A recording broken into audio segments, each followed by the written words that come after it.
So yeah, this war is a write-off. We're in too much debt to continue. And if we do try and continue, it is just going to end up in a loss. So we stopping.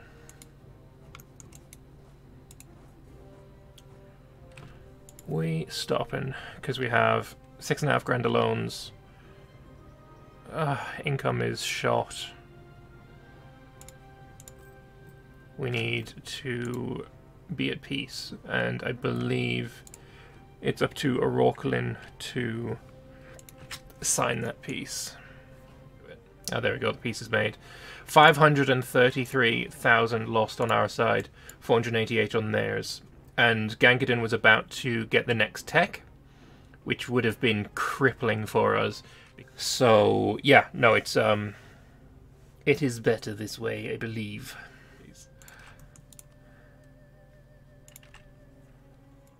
The alliance is ended with Oroklin. I plan to ally with Yenshen. Am I backstabbing? Yeah, probably, yeah. Also, I'm pretty sure Oroklin is being subbed right now. But the main player knows. Yeah, professional street Muge. The old Baihon Jing player is subbing right now. Which is very interesting indeed. Also, for our next idea, we've got one of each. Sorry, we've got two of each. So it can't be admin, because obviously we've got a full admin idea group to go through. Diplotech I'm behind on, so I'm going to go with a military group. And I'm thinking either leadership for the army professionalism, or weapon quality is okay, it's pretty decent. Fire focus is also another decent one. Go fire focus. You get land leader fire there anyway, and that is kind of the most important one. And apparently this changes every month. So if I don't like any of these, I can just wait, and a month later, we'll see. We'll get something new. I didn't know that. That's kind of cool. But also, I've got no corruption, and the debate in Parliament is only 0.1. Sortition alone covers that, and as does decentralized administration. So as we can go and have a look around, see what's happening in the rest of the world. Hey, a couple of big battles. All right. Looks like an Epithelian win there, and it's going to be another Epithelian win there as well. And Durain is sent packing after sieging the capital and all the way down here. And despite that, despite all of that being siege, it's only -30 for Elisna. The problem, though, that Durain has in this war, which is Durain and Demaria versus Ebethel Elisna, with plenty of condottieri involved as well. Jad there, I saw some soldier sat up here, is that they can't reinforce. All of their troops here is what they've got, because the naval supremacy that Ebethil has is so overwhelming that it's going to be very much impossible to get more troops shipped to Sarhal. But yeah, there is going to be a battle here soon. Elisna's got 7k men left. 47k for Ebethil, but a lot of Ebethil's strength come from huge condottieri stacks. Soldier sats here with fucking 70k. Another 40k from Jadari. It is a little bit insane, not gonna lie. 11 shock general right there. I'm not sure that's the battle you want to be fighting. Again, they're going in two different battles, but Elisna's coming in with massive amounts of reinforcements, as is, well, there's some Demarians, but I don't think it's not nearly enough. Durain has lost this war. And it is entirely an economic loss, because there's, I mean, soldiers sat there with 70k extra troops. You can't really be fighting against that. They lost the northern battle. They're about to win the southern, but there's 120k coming in, so, like, what do you do there?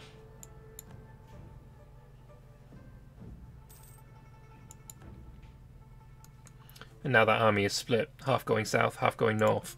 It's over. It's very, very, very clearly over. And there's fucking... Oh! Corinthar coming in with Durain! They've taken the fucking mountain fort of the Salahad Gate! It ain't over! It ain't over! This is actually wild. 60k Coronite troops. They've taken the Salahad Gate. And now all of this is to be sieged. Can be sieged. And, you know, these troops can actually walk through Jadari. Fucking Ibavar now hired by Ebethil as well. Fella, I mean, I'm just gonna be honest here. This is a bit fucking wild. That's 4 extra. That doesn't count. It's 3. These are all armies. Like we've seen, these are actual armies. They're not just, you know, vision condos like mine.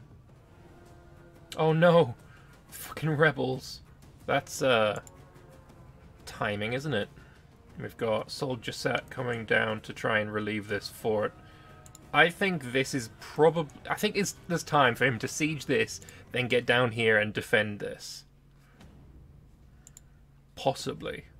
I mean, it depends if you are going to assault. If you assault the fort, then probably not. But that's that taken. You need to start marching south, my dude. Like, immediately.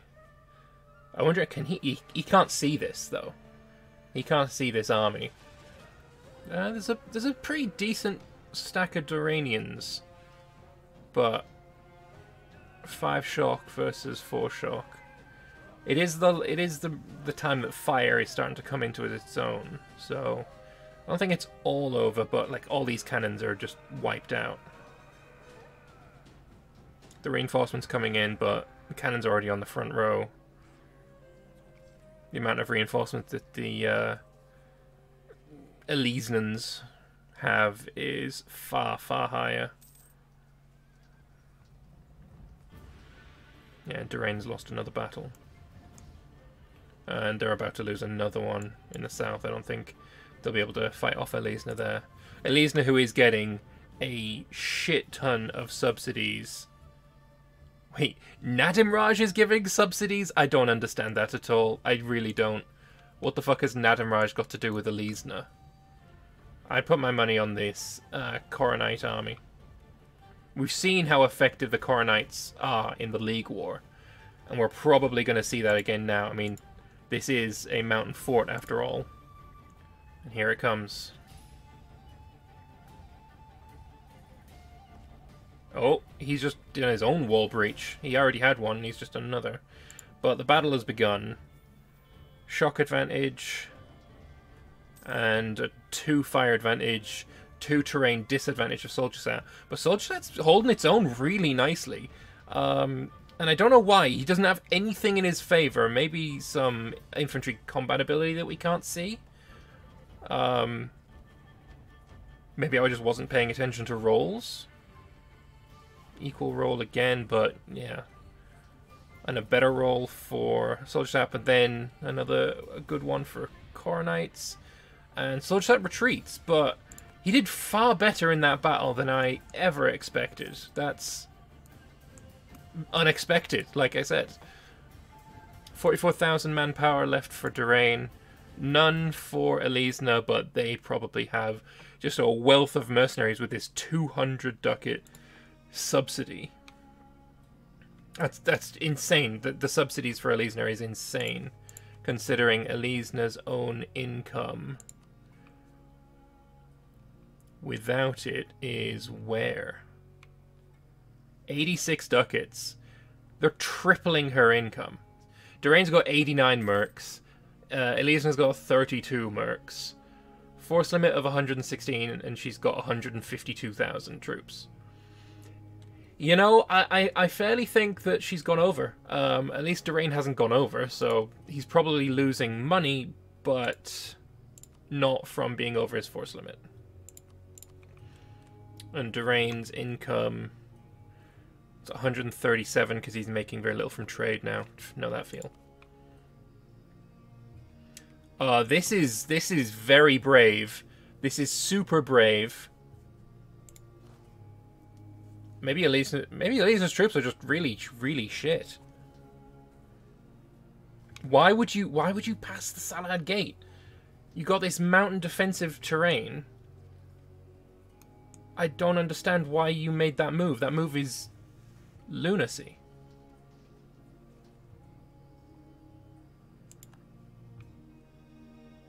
That move made no sense at all. And Elisa's on this mountain fort.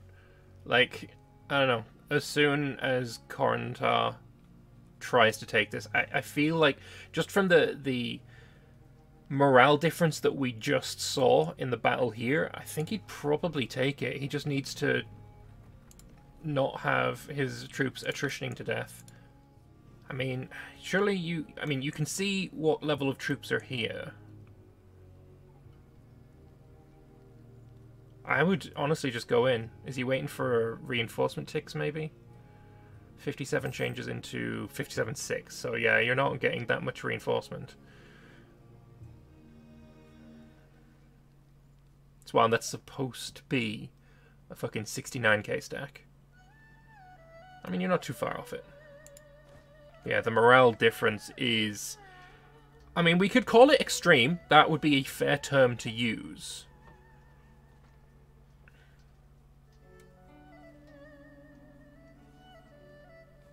Yeah, no, that was a foregone conclusion.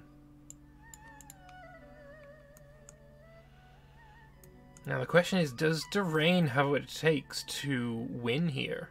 Like, what level of exhaustion is going to come from this? Because it seems like Ebethil is just able to pay for what the fuck ever Elisna wants in terms of manpower. Oh, and it looks like Ebethil's trying a thing. It looks like they're trying a thing. Oh, and mercs have been bought. You need to go in now. You cannot let this take a morale tick. You need to go in right the fuck now. Because that army that's just appeared is irrelevant. But you're not going to. This is silly. Are Demaria's troops better? There is defensive ideas, there's a little bit of fire focus, standing army focus versus Ebethil's weapon quality. And that's it. He's given up. Honestly, I think he should have tried to take that fight. He's taken more mercs. But yeah, you can't afford to lose your capital and cost. There is a bit too much dev there. I mean, this is farmlands, just... You know, old Dame Neath into Ebethil, and you're fine. Actually, you could go from anywhere. There's no river crossings whatsoever. The fucking... Oh, the gnomes are helping Demaria! What is this? The gnomes are helping Demaria! Oh, this condo fucking situation is actually hilarious. Everyone's just using Condottieri. There is Condottieri so much on both sides. You kind of love to see it. But this 60k, like, what are they doing? Nothing yet. Alright, 73k. I mean, you just... I don't know why you're waiting. I don't understand the wait. You've got a 5 shock, 5 fire general versus a 1-7. The fire phase is on par with shock for infantry right now. You just gotta go for it. Like, I don't understand why you're not just going for it right now. There it is. It's coming in. He's coming in. That 4 fire advantage is pretty dope. There is it's roughly equal, a little bit more tactics on Demaria's side. Even in numbers of artillery. Tiny bit of morale advantage for Ebethil. But it looks like Ebethil will be sent packing, and when they get sent packing, it will be to this Demarian mainland. Unless... Oh, it's tight. It's going to come down to rolls. That's not a good roll for Temeria. It's again not a good roll for Temeria. What's the next roll? It's... Nope, there it is. So, Eberthil gets sent packing from the Damesir. He's only actually retreated to the islet here. So actually that's fine. He's still safe. Let's have a check down here. The north is still completely open. But here we have another colossal battle. And despite the numbers advantage that Elisna has, I don't think it's quite all that much, you know, it's not all over. These rolls are nice. The shock and fire advantage is nice, but it's still a little bit negated by the crossing and the terrain. There is 12,000 reserves versus 26,000 reserves. I think Durain has this. Well, there's another 10,000 reserves there, actually. But still, 10,000 versus... It's close. It's close. The morale is on Durain's side, and the breaking is happening for Elisna. This is the first that I've seen victory for the Wine Lords. However,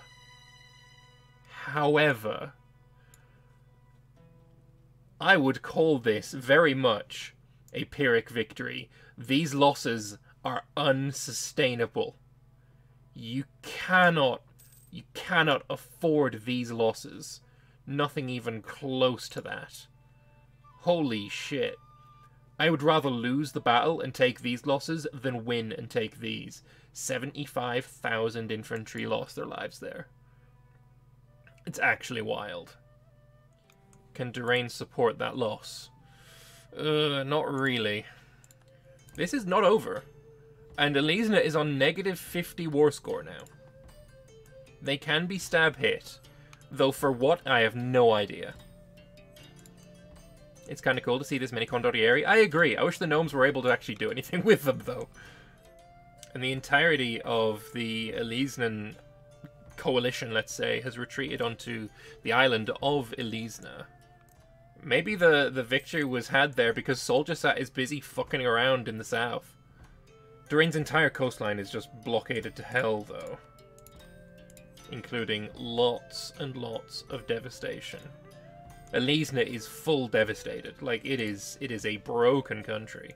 I think what we should see happen is Corentin needs to make another move to move south.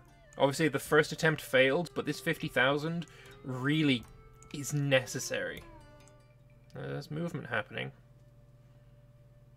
I think, are they trying to stay in the marshland? Try enforcing river crossing marsh battles again.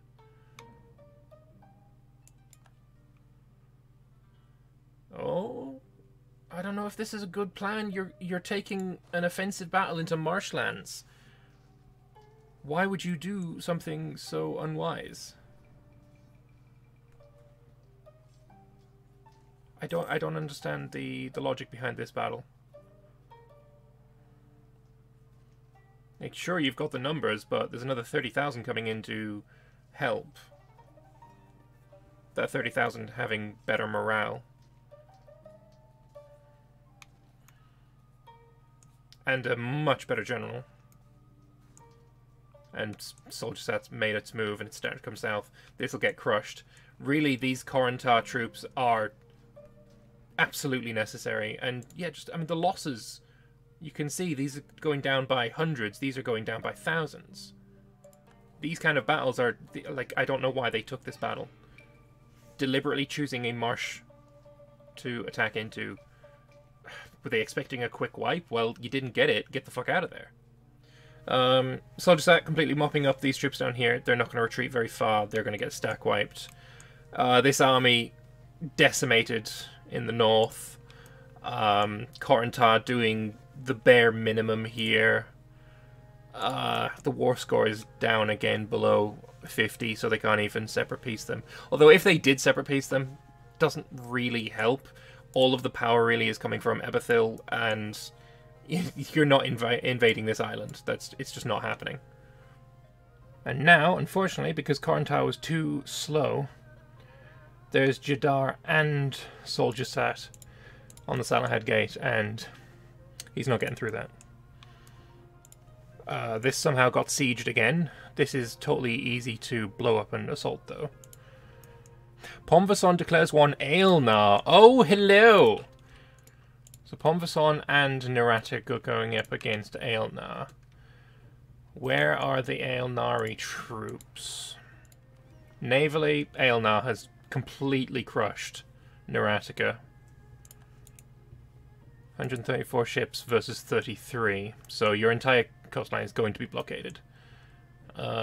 Troop-wise, I don't know. Gomoport is aiding with some condottieri to Neratica as well. Aelnar does not have any... Well, it's got an ally. Is Rezenkand getting involved? They are. So Rezenkand is also in this war. Now I wonder, is Osgarom going to take this opportunity to attack Rezenkand with Vanbree help? Maybe. Where is Aelnar's troops? They've got 110,000 versus 125. And it was 200,000 versus 100,000. Where are Aelnar's troops? And how many transports? There's 40 transports here. So if they were needed to be transported, you know, from one of the islands, then we'd perhaps be able to see them.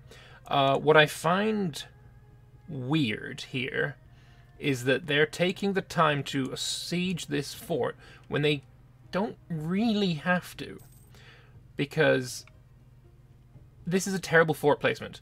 The pass between the outer ring and the inner ring, the pass is here, right? So they could just walk around and they could have a big army in Arianende and then just some small siege army here. Just a few cannons with a siege general, and they could just hold in Arianende instead.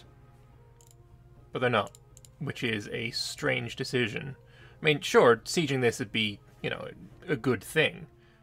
Now we just wait and see, are we going to have an army from Aelnar come and meet the threat?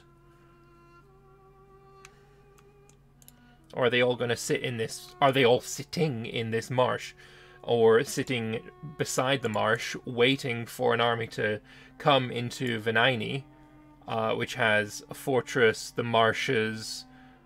This one seems over. I'm not too much more interested in this.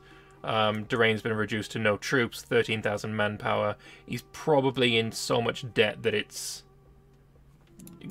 over, basically. It just remains to be seen how long he's going to drag this out before he admits defeat. Because, yeah, his army got stack wiped. It's over. Alright, here we go. Here we go. And that is exactly what's happening. I don't know how necessary this was. I don't even know if that was a good idea. Because you're going to come in piecemeal with different armies coming in on different days. You probably have, you know, armies in the wrong line. Infantry on the back row taking up space of cannons or whatever. But it does look cool. I'm not gonna lie, it does look cool. But at the same time, there's a lot of troops here. 75,000, that's 100 and fucking lots. Another 50k, another 20k, another 30k. Like, a large portion, if not all, of the roughly 200,000 on this side are here. 230,000. I don't know if I believe enough in... Oh, she's trying to time it. 25th, 29th. Oh no, that was terrible timing. You don't have a full back row of cannons. And now you have infantry on the back row. Is this actually all the cannons you have? It may... Oh no, there's 10,000 there. But Aelnar is being kinda dunked on. They didn't have a good enough general. The terrain is nice, but not enough. The troops are not enough.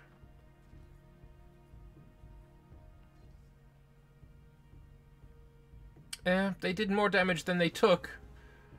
But Yeah, not a good start. Not a good start at all. The comeback of Alizna is real. I mean, when you have somebody who is able to afford like 200,000 troops in Condottieri, you can kind of understand what's happening and why it's happening. If I was Aelna, I would sue for peace for the stuff outside the ring, like, immediately.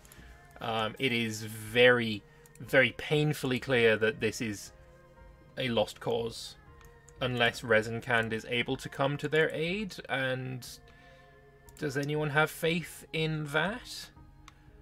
I mean, it's not out of the realm of possibility, but at the same time, if they do, will Osgrom attack in 4 months? And now that that has fallen, there is no fort between the Pomvisanonians, the Ruinborn, let's call them. There's no fort between the Ruinborn and Aelna's capital of Aelna. This war is already decided. And unless Aelna can reach out, well, can get Rezenkand involved,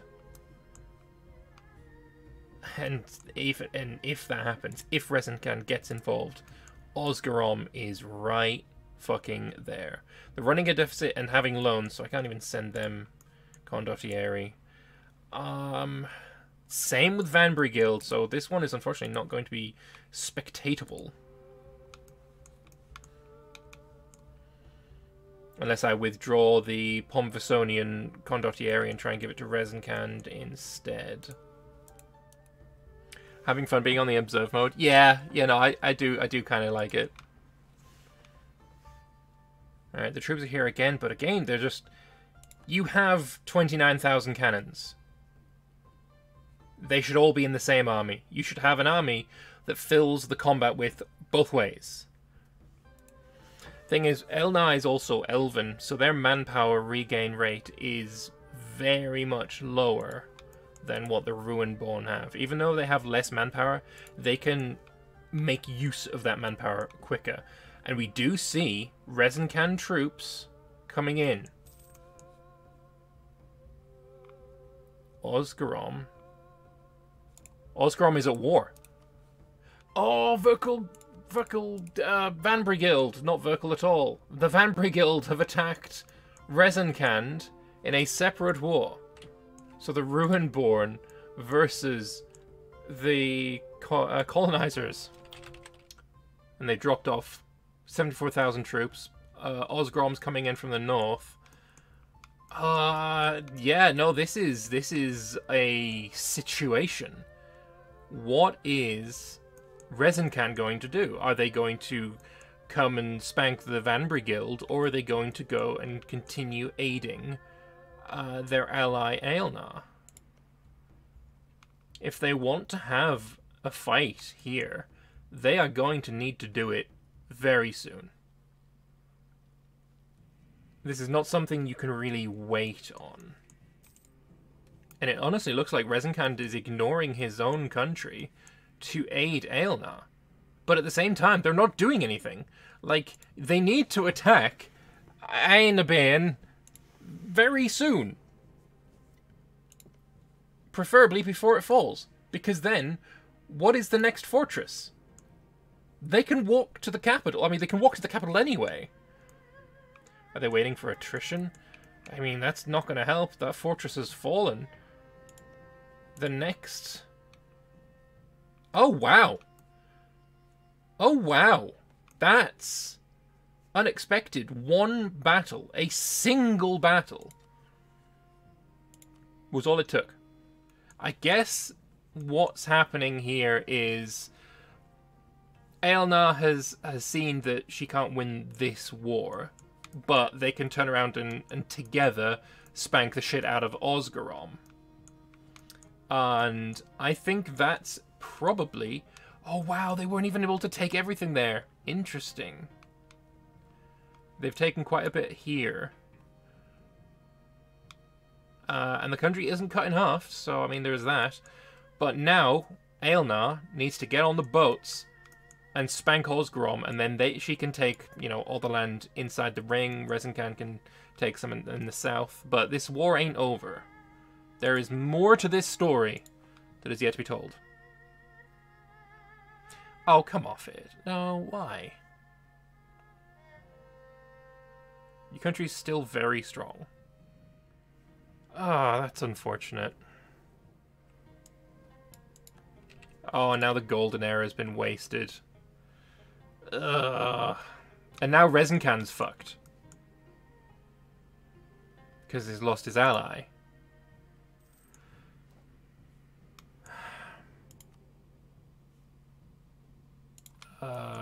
Sassy the Sasquatch was Obsidian Legion. Alright, so Sassy coming back in. I wonder, will Bjorn take over Aelna? Yep, that looks like an Aelna. Okay, cool. Nation that was Obsidian Legion has now jumped onto Aelna.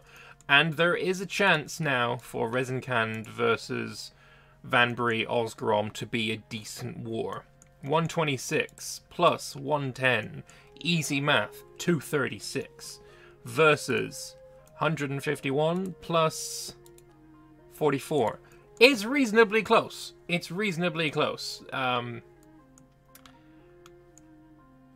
But all of the armies are up here, and it's going to take some time to get them to come to the south. Never mind.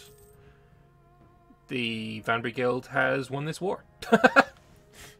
As soon as these guys find a port, they will be blockaded. And it will be game over. Honestly, there is enough troops to win this war. They just need to be smart about it. Like, those transports need to go up and collect troops and put them, well, honestly, probably in Kalmalin. And then start taking the north part of Osgrom. Osgrom will turn around, try and take it back. And it's a continent, right? The war is over an entire continent. They need to do something. They can't just sit around doing nothing. Like, this makes no sense. These boats need to start moving. Is Aelna not in the war? They should be. Oh, you have got to be shitting me. Oh man, that is so disappointing. So yeah, Raywell is now attacking Elisna. It'd be nice. I bet Durain's like, couldn't you have done that a little bit earlier? Oh, this is disappointing as hell, though. Yeah, that's massively disappointing. Aelna and Resinkan had the troops to deal with that. That's massively, massively disappointing. Did they cut the country in two? Yeah, they did. But from both of their perspectives, it was natural growth. There's no rule against cutting a country in two. There's just about snaking. And neither of those I would consider snaking. Oh, man, that's so disappointing! So it was a fuck up. It was a fuck up by Bjorn that basically killed Resinkan. Oh, and they've just white-pieced immediately? What? Why? Oh, Nadamraj versus Jugjur. I don't see this as being a winnable war. Vanraha helped, but Vanraha is currently doing. I mean, they got their morale back up. They need to just get their morale. But they just walk into the capital. 261 versus 130. It's not a close contest. It's not even remotely winnable. Alright, the first battle, and the Vanrahar army is running away. Yeah, no, it's just not gonna happen, is it? It's just not gonna happen. Although, in come the standard 82k fucking soldier sat stack. Is it gonna make a difference? Fuck no it isn't. Is it gonna be fun watching them try? Hell yeah. Let's fucking go. And that's for Vanrahar as well. But yeah, it's not going to make much of a difference. It's far too little, far too late. Alright. They're coming in from the behind. Like, going into this... Yes! This is what you needed to do. Where are your... Yeah, you've got cannons, okay. Is that a stack wipe? It should be a stack wipe. It's a fucking stack wipe. Let's go. Now retreat. That's what... Oh, and the fucking Ovdalcan. Yeah, because Nadimraj really needed... They really fucking needed that help, didn't they? It's so fucking vital. It's so unbelievably vital that Nadimraj had to help from the fucking dwarves. Whatever. Like, it's just... Is that really necessary? And here we are. The ridiculous strength of the Ovdalcanzad cannons. Oh, that's just fucking filth.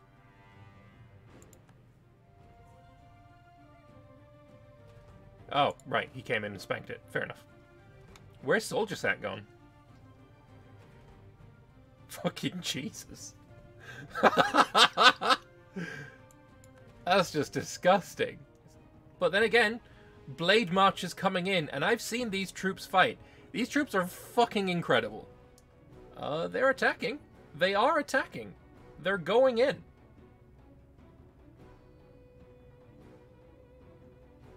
The battle has begun, and morale-wise, and leader-wise, it looks like, it is absolutely taken by Soldier Sat.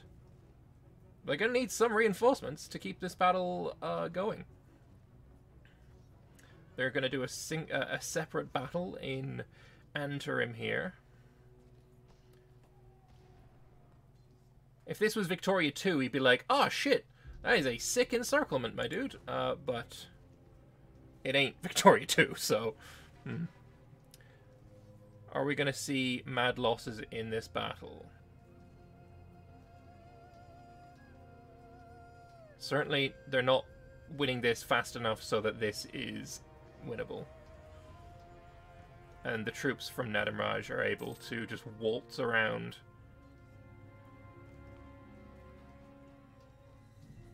It was a valiant attempt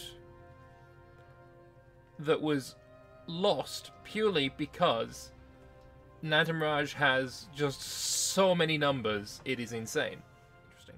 So yeah, they've taken this and now they could reinforce this at will. Not that they need to, like, it is unnecessary, but it's doable all the same. And are you only retreating here? If you are, then... Okay, he's not. Where is he retreating to? Up here, perhaps? Oh, no. No, the Blade Marchers, Cavalry, the Winged Hussars. No! These guys, they came down the mountainside, but then they got spanked. And I guess Nadimraj is, yeah, they're pretty Janissary-like. And it's a stack wipe. The Blade Marchers, Condottieri, have been yeeted into the stratosphere. That is a big win. Not that they needed any big wins. And another battle started. I don't know why this one happened. Are you just retreating here? You are. Are you going to be able to get these troops out? Potentially, I think, maybe? You did, okay. And, I mean, you lost more. I'm not gonna lie, I do think this is... It was a foregone conclusion when it started. It's not changed. Nothing has changed. This is a silly attack. You probably should wait until you have more morale. He's force marching away. He's probably scorched as well. Yeah, he has. He knows what he's doing. And that's an uncon. At this point, an Nadimraj 1v1 is worse than a gank. I mean, it definitely seemed that way. So yeah, we'll see what comes of this peace deal. I mean, it is pretty much a GG there. That's a fairly reasonable peace offer in fairness. Like, he probably that does not look like it was as... It doesn't look like a 100% peace deal, put it that way. And for Nadimraj, the peace lasts until 1610. So it was like a 90% peace deal. It may have been money. I would not be able to make these videos without the generous support of my patrons. If you'd like to help support the channel so I can keep making these, you can find a link to Patreon in the description below. Also a link to my Discord where these games are organised, as well as Twitch where I live stream these campaigns live every Thursday. Hope to see you there, and I hope you enjoyed this video.